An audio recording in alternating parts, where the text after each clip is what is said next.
بار بار ان کے منہ سے وہ کہلوانا چاہ رہے تھے. انہوں نے کہا کہ ہم کیوں بولیں, آپ بتائیں.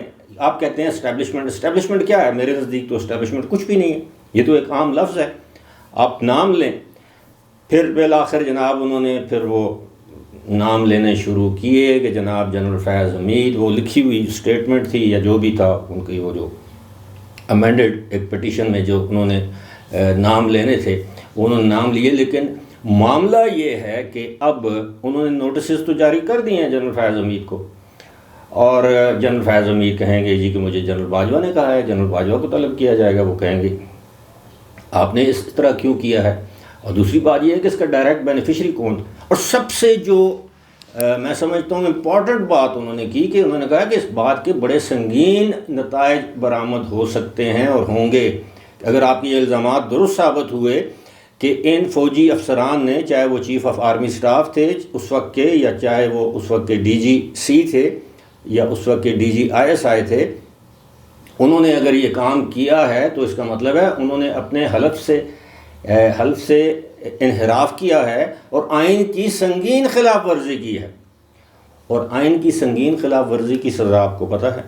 اور دوسری بات یہ ہے کہ حامد خان نے تو بڑی کوشش کی کہ وہ کسی نہ کسی طرح عمران خان کا نام نہ لیں, لیکن بالآخر وہ یہ کہنے پر مجبور ہو گئے حامد خان کہ جی ظاہر ہے ان کا مقصد یہی تھا کہ ان کی مرضی کا یا چوائس کا بندہ جو ہے وہ اقتدار میں آ جائے یا اس کے لیے رستہ ہموار کیا جائے. تو آج بڑی دلچسپ صورتحال تھی, اور کورٹ میں آپ یقین کیجئے کہ ہم لوگ اسی لیے لائیو کوریج کے حامی ہیں کہ ہمیں پتہ چلے کہ ہمارے جو بڑے بڑے نامی گرامی وکلاء جن کی فیسیں جو ہیں کروڑوں روپے میں ہوتی ہیں اور ان کی پرفارمنس کیا ہوتی ہے. میں حامد خان کے حوالے سے بات نہیں کر رہا, میں جنرلی بات کر رہا ہوں کہ آپ کو پتہ چلے, عوام کو پتہ چلے کہ جناب یہ ان وکلاء کی ایکچول ورتھ کیا ہے. جب یہ ججز کے سامنے انہوں نے کہا ہے کہ یہ آئینی کورٹ ہے اور اس میں ہم کسی کی طرفداری نہیں کر سکتے, ہم بغیر سنے کسی کے خلاف کوئی بات نہیں کر سکتے. آپ جو الزامات لگا رہے ہیں دوسروں کو موقع دیں گے, وہ آئیں, وہ عدالت میں وہ اپنا موقف بیان کریں, اور اس کے بعد ہم جو ہے وہ فیصلہ کریں گے. اور انصاف, انہوں نے کہا کہ آپ ہمارے پاس آئیں, آپ انصاف لے کر جائیں گے. اور دوسری بات انہوں نے کہی کہ جناب یہ جو جسٹس شوکت صدیقی ہیں یہ اپنی پینشن بحال کرنے کے لیے تو عدالت میں نہیں آئے, اب تو یہ ان کی عمر زیادہ ہو چکی ہے, 62 سال سے زیادہ, اب تو یہ جج بننے کے بھی اہل نہیں ہیں. ان کو اگر بحال بھی کیا جائے تو اب یہ جج نہیں رہ سکتے, یہ ریٹائرڈ ہی تصور ہوں گے. لیکن اس ریٹائرمنٹ کے حوالے سے بھی انہوں نے سوالات پوچھے کہ آپ پینشن کے لیے آئے ہیں, انہوں نے کہا کہ نہیں جی. تو انہوں نے کہا آپ لارجر اس کے لیے آئے ہیں تو جو کچھ 70 سال سے ہو رہے ہیں تو آپ سچ کیوں نہیں بول رہے. آپ یقین کیجئے بڑا افسوس ہوا, بار بار چیف جسٹس ان سے استفسار کرتے رہے, ان سے کہتے رہے کہ آپ سچ بولیں, آپ دائیں بائیں کی بات کر رہے ہیں, آپ کہتے ہیں یہ اسٹیبلشمنٹ نے یہ کیا, اسٹیبلشمنٹ میں کسی کا نام لیں, اب کون سا ادارہ ہے جو اس میں ملوث تھا. بالآخر انہوں نے کہا جی ISI. ان کا پھر ISI کا کون لوگ تھے.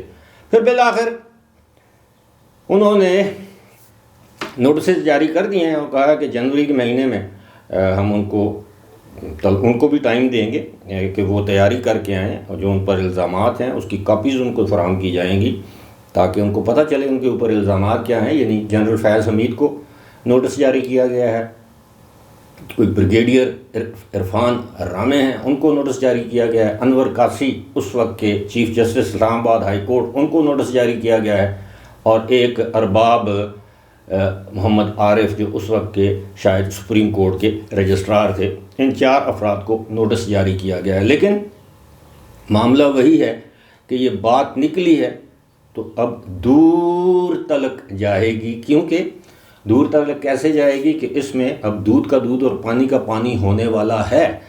کیسے کہ یہ بات کہ پوچھی جائے گی کہ جناب آپ نے نواز شریف کو اندر رکھنے سے آپ کا کیا فائدہ تھا, آپ کی 2 سال کی محنت. بلکہ جسٹس مندوخیل جو جمال مندوخیل انہوں نے کہا کہ محنت کوئی ویسے تو نہیں کرتا نا, کسی معاوضے کے لیے کرتا ہے, کسی کام کے لیے کرتا ہے. یہ 2 سال کی جو محنت ہے یہ کس کے لیے کی گئی؟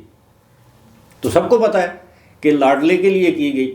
تو پھر یہ ہے کہ بات جب لاڈلے تک جائے گی تو پھر اگر یہ الزام ثابت ہوتا ہے تو پھر یہ جو سابق فوجی افسران ہیں پھر ان سے کہا جائے گا کہ جناب حضور آپ نے تو آئین کی سنگین خلاف ورزی کی ہے، آپ نے آئین سے انحراف کیا ہے، آپ نے اپنے حلف سے انحراف کیا ہے، تو اس کی تو یہ سزا بنتی ہے۔ تو اب دیکھیں اسے کہتے ہیں کہ what goes around comes around, divine retribution, مکافات عمل، کہ کل آپ نے جو کچھ کیا تھا، ظلم کیا تھا، تو اب آپ کے سامنے آ رہا ہے، وہ تمام کردار، تمام چہرے اب ایک ایک کر کے بے نقاب ہو رہے ہیں جو اس وقت ایک سازش کے ذریعے میاں نواز شریف کی حکومت کو چلتا کرنے میں انوالو تھے، انسٹرومنٹل تھے، یا اس میں ان کا کردار تھا، چھوٹا تھا بڑا تھا۔